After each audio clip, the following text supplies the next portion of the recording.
On lui pose la question sur Benzema, sur Rabiot, tout ça, on lui a posé la question. Donc, si botte en touche, on va dire, il fuit encore. Donc là, il répond quelque chose qui est juste. On va pas lui tomber dessus à chaque fois qu'il parle de Benzema. L'affaire, elle est close, c'est comme ça. Il y a un problème entre lui et le sélectionneur, dû à des épisodes passés. Voilà, c'est tout. Ils n'ont pas réussi à s'entendre. Didier a fait sa vie de sélectionneur sans Karim Benzema dans le collectif. Aujourd'hui, ça lui a donné raison parce qu'il est champion du monde. Voilà, c'est tout. Quand tu gagnes, c'est toi le plus fort.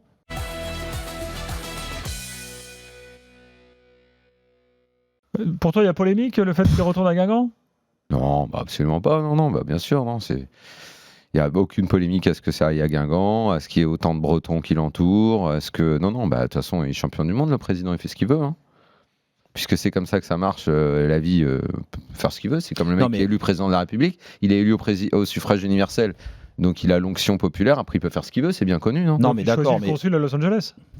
Mais organiser un match à Guingamp, c'est comme ça que ça se passe, c'est qu'on a le droit de rien dire parce que quand tu gagnes, tu fais ce que tu veux. Non, mais le raccourci, il est assez facile, Daniel, aussi, parce que Guingamp, bien sûr, que la proximité, Noël Le Graët, ancien président de Guingamp, nanana, ceci, cela. C'est sûr, c'est pas du tout facile à faire, t'inquiète pas. Bah non, mais bon, on peut aussi ne pas priver les Bretons et les Guingampais d'un match d'équipe de France quand tu as l'occasion de le faire.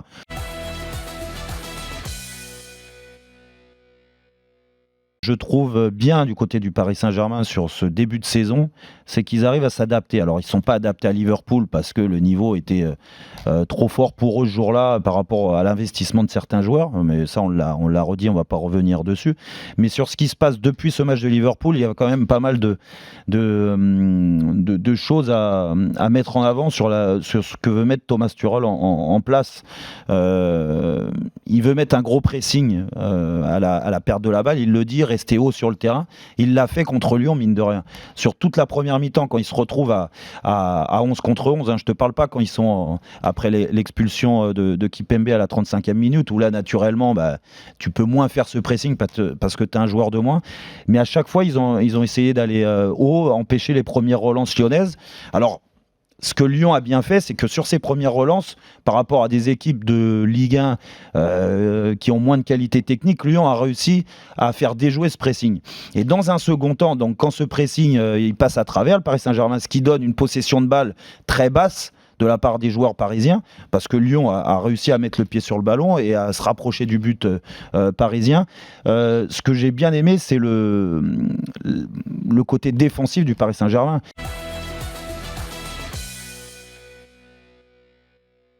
Au final, à moins que, parce que comme l'autre il fait son labo permanent, il change tout le temps, il continue de changer, mais a priori c'est pas un schéma qu'on verra. Donc si on le voit pas, ce 4-3-3, qu'on voit plus 3 défenseurs, 2 mecs dans les couloirs, un milieu un peu renforcé, finalement il aura peut-être plutôt, et c'est ça qu'il faudrait souligner, trouver la solution pour s'en passer. Et d'ailleurs, si on regarde de près, il y a beaucoup de clubs allemands qui jouent pas avec les 6... moi, le premier qui disait on peut pas s'en passer, le Barça on joue avec un, le Real on joue avec un aussi, c'est difficile de pas avoir un mec costaud devant la défense. Dans l'école allemande, il y a pas mal d'équipes comme ça, on voit, qui jouent sans le 6 un peu costaud récupérateur. Je suis pas sûr que Marquinhos, de toute façon... Mais ils veulent le mettre là. Et c'est là que sur le match de Paris, par exemple... Moi, je vois plus la doublette Rabiot-Verratti. C'est ça qu'il veut installer. Non, mais là, je te rejoins. Et à 2 comme ça, ça va peut-être ça la solution. Et si c'est ça la solution, que ce soit, là en l'occurrence, c'était pas Rabiot, c'était l'autre, c'est plus ça qui est intéressant à voir dans un match contre une équipe forte, hein, parce que Lyon est quand même une équipe forte de notre Ligue 1, voire la plus forte même en dehors du PSG peut-être, quoi, ça se joue avec l'OM. Là à ce moment-là, peut-être qu'on peut se dire ok, ils auront pas de 6, parce que j'ai un peu de mal à considérer que Marquinhos, je sais pas, en tout cas pas tout seul, quoi, soit il jouera à 2 mais côte à côte, comme à l'époque Monaco, là, avec les 2 comme ça côte à côte là. Je pense que c'est ça qui est plus intéressant, en fait, peut-être à observer dans ce que veut faire Tuchel en ce moment, quoi.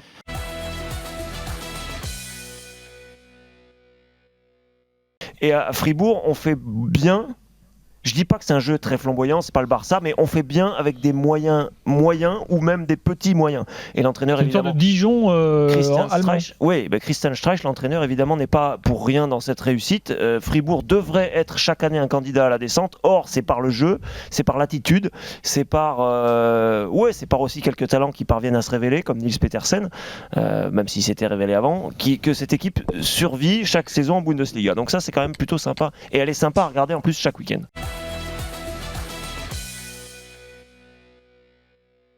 On l'a déjà évoqué lundi dans l'after, mais il y a beaucoup de questions sur Twitter sur ce coach parce que Bah oui. Séville, quand même, c'est le leader de la Liga Espagnola. Eh bah oui, au bout de 8 journées, ça veut quand même dire quelque chose.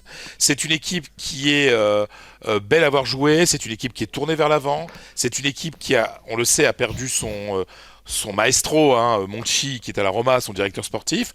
Et ben. Quand même, Machin, c'est quelqu'un qui l'an dernier avait pris Gérone, qui était pour la première fois de son histoire en première division, et qui avait réussi des beaucoup. Par exemple, battre le Real de Zidane. Et ben là, ils ont battu le Real 3-0 il y a 15 jours, 3 semaines. C'est-à-dire que Machin, c'est un grand tacticien qui sait embourber les adversaires.